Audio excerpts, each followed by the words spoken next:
Okay, we're going to do something a little different on my page today. I normally do stuff about politics and how dumb the Republican Party is, but now I got to speak on the comedian Monique and her son, and this whole drama that's going on. She was on Club Shay Shay, and with my favorite tight end of all time, Shannon Sharp, she was going, doing what Monique do. She was going in on everybody, and which is whatever. If what she's saying is the truth, then let it be out there, and then we go from there. But Shannon asked her a question about her son, and though I don't feel like it should have been asked, she answered this way. What's your relationship like? Is he resentful of that?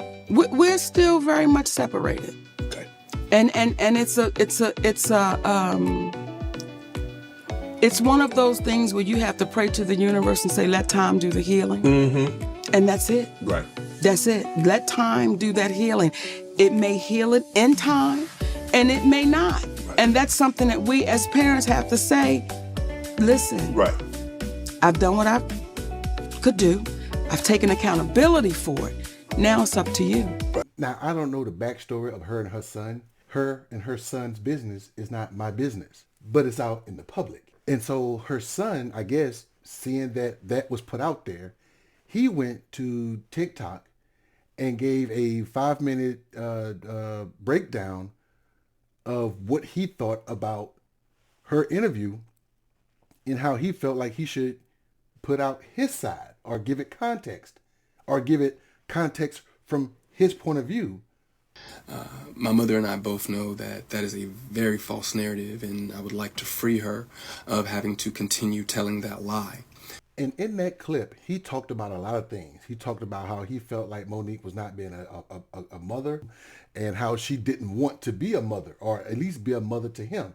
He talked about a car, I guess, that they purchased, or some money that she had given him. He talked about his shortcomings and how he was going through therapy and how he was not being a good son and how he could have been better and how he could have changed. But that the narrative that she's putting out there was not the correct one as far as he sees it. And so he put that out there to, again, quote unquote, free her of that narrative or free her of whatever lie that she's telling. Well, she thought it was okay for her to post receipts or messages that they had between each other, which I think you shouldn't be doing that. I mean, don't post messages of your son and you private. But anyway, and then she went on YouTube or whatever her social media platform was with her and her daddy, which I think is the weirdest crap in the world for your wife to call you daddy. But anyway, and they put out a statement about his first video. But we're going to start off with, there was Instagram that was put up, or I guess? It was TikTok, baby. TikTok that was put up by? My son. My oldest son, Shalon. And this is what I want to say to this. There are some people that are saying, oh, you should be ashamed of your mothering skills. You should be ashamed of yourself. This is what I'll say. Let's let it play out. Because the same ones that said to me, I was crazy, I was deranged, we watched it play out. So just like with my son, we'll watch this play out. And I agree. If anybody says or does anything to you, you move in silence. You let your actions speak. And who they are will reveal themselves over time. I've done it my whole life. I haven't said a word to anybody about anything. I just move. And I watch life play out. And when it all comes back, I got you.